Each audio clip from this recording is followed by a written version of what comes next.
So democracy is just about the best idea we've ever come up with for running a country, or so we have been told again and again. But like any system, it can be hacked, it can be subverted, it can be compromised, broken and manipulated.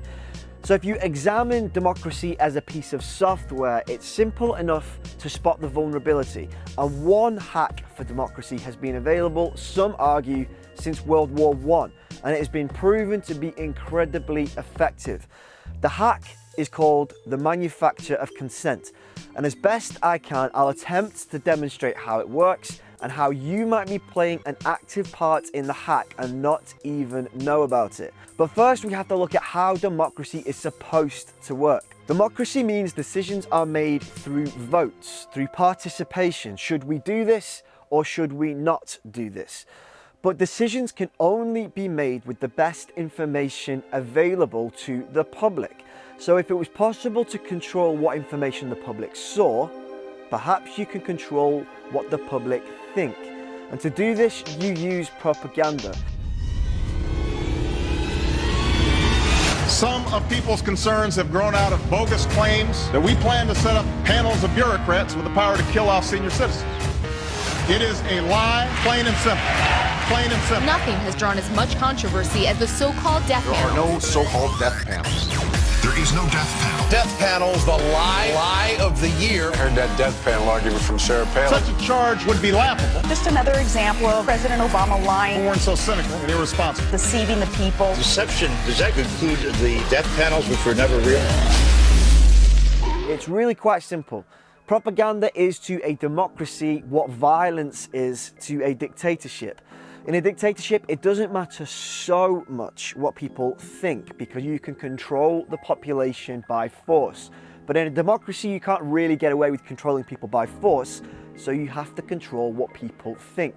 And this is the manufacture of consent. It's the ability of powerful people to influence not only what you do, but what you think. So how does it work?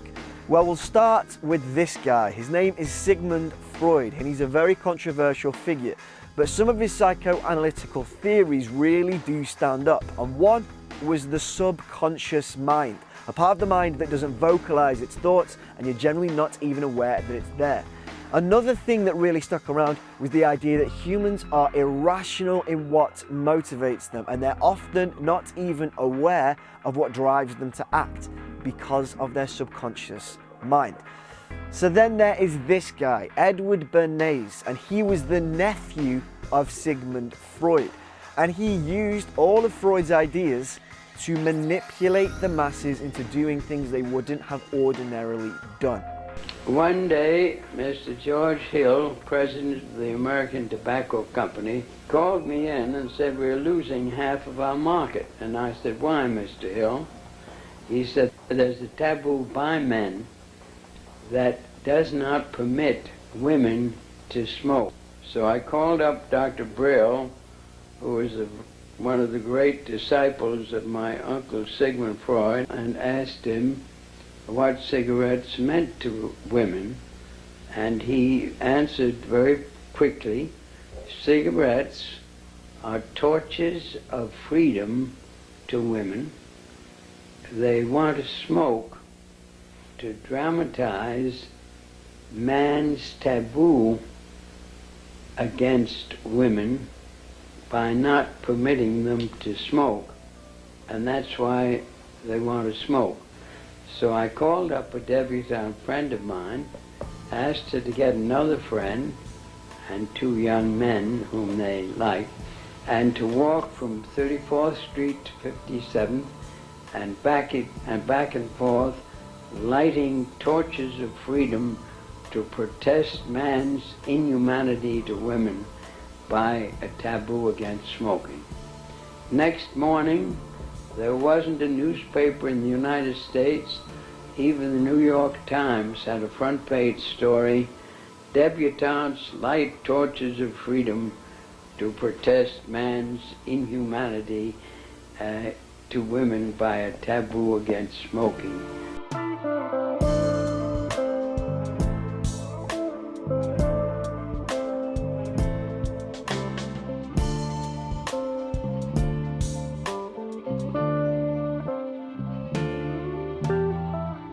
So how does this work in the mass media? Well, the first time these ideas made their way into the mass media was during World War I in the United States, because everybody at that time was kind of about going to war. So they wanted to whip up some anti-German frenzy.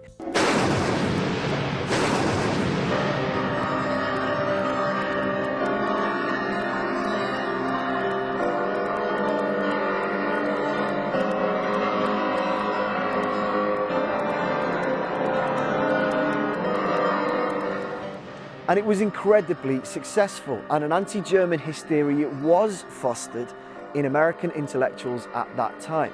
Walter Lippmann was a major player in that organization. He was a journalist, and he said this: "We can manufacture consent by means of propaganda." And by that, what he means is we can get the people to do the things that we want through propaganda. Edward "I Got Ladies to Smoke" Bernays was also heavily involved, and he said the more intelligent members of the community can drive the population into whatever they want by what he called the engineering of consent. It is the essence of democracy, he said. So from the early part of the 20th century, you had some very clever people working in some powerful and effective organizations suggesting that democracy is not about people knowing what is going on in the world and offering their vote upon it. Instead, it was about a small number of people manipulating the will of the voting class to their own ends.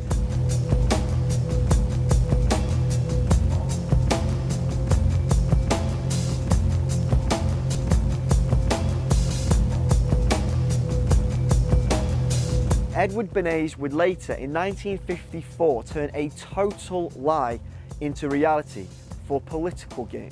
So in 1954, a company called the United Fruit Company had got a little concerned about the Guatemalan president. They were concerned that this president's policies of giving land to the people was going to make their business practice particularly difficult.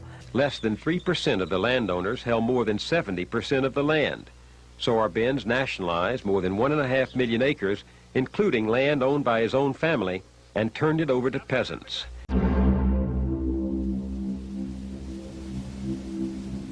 So they employed Edward Bernays to smear the reputation of the Guatemalan president. And Bernays played into the huge fear of communism that was so apparent at that time. The American people recognized that the one real issue, not the phony issue, was the issue of communism, corruption, all tied up with the Korean War. It means that the American people are sick way down deep inside at what's been going on. He convinced the United Fruit Company to find a top Latin American politician to condemn the actions of Jacob Arbenz. He planted stories in the press about the growing influence of Guatemala's communists. He set up a network of intelligence agents to survey Guatemala, and he then passed these agents off as legitimate sources to journalists. Despite all of this information being false, his campaign worked. It created an atmosphere of fear in the American public's mind. And people feared, for no good reason, the Guatemalan government, which compelled a United States-led intervention.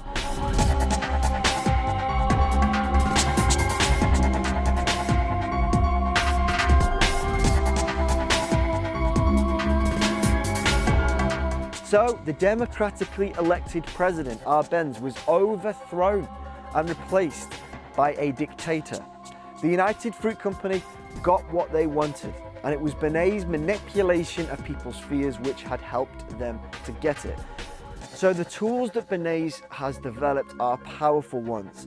They demonstrate just how malleable the masses are if carefully designed propaganda is placed in the right place at the right time. He also showed that people could be manipulated politically and not just manipulated into buying things they don't really need. His methods have been proven to be effective. This is called the manufacture of consent, where you absorb carefully designed information, much like the information presented by Edward Bernays, and then you spew out an opinion or a thought or an action which has been very carefully planned for. Bernays believes this to be the essence of democracy. So what do you think? Is this a good way to run a society?